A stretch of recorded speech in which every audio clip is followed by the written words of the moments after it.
ជម្រាបសួរបងប្អូនទាំងអស់គ្នាជួបគ្នានៅវីដេអូទី1របស់យើងនៅក្នុងវគ្គសិក្សាតាមវីដេអូ Alphabet Spelling ឬក៏ Pronouncing ការរៀនប្រកបក៏ដូចជាបញ្ចេញសំឡេងតាមអក្សរក្រមនៃភាសាអង់គ្លេស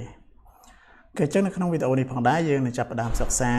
ដំបូងពាក់ព័ន្ធជាមួយនឹងសំឡេងរបស់អក្សរក្រមការអានរបស់អក្សរក្រម Alphabets ទាំង26តួទាំងអស់គ្នាអូខេ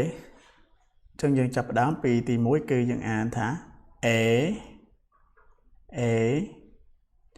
B B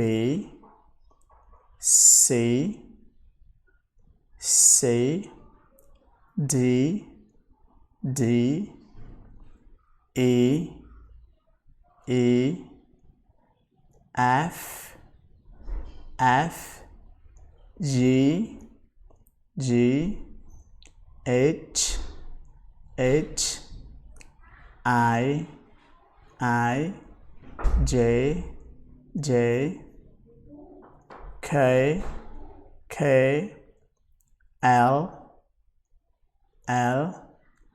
M M N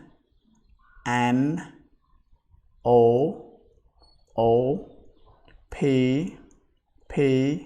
KU បងប្អូនភាគច្រើនអាននឹងអត់ត្រូវទេខុស KU កន្លែងនេះអាន O ឬក៏ A ក៏បានដែរ O S S T T U U V V W W X X ចឹងអានឹងមានសលេងឃើញ X Y Z ឬក៏យើងអានថា Z Z ឬ Z ឃើញចឹងសំឡេងនៃការអានអក្សរក្រមរបស់យើងទាំង26តួគឺមានប៉ុណ្្នឹងឯងប៉ុន្តែបងប្អូនត្រូវព្យាយាមអានឲ្យត្រូវតាមតួអក្សរនីមួយៗឲ្យច្បាស់ដើម្បីកុំឲ្យខុសណាចឹងជួបគ្នានៅក្នុងវីដេអូមេរៀនបន្តទៀត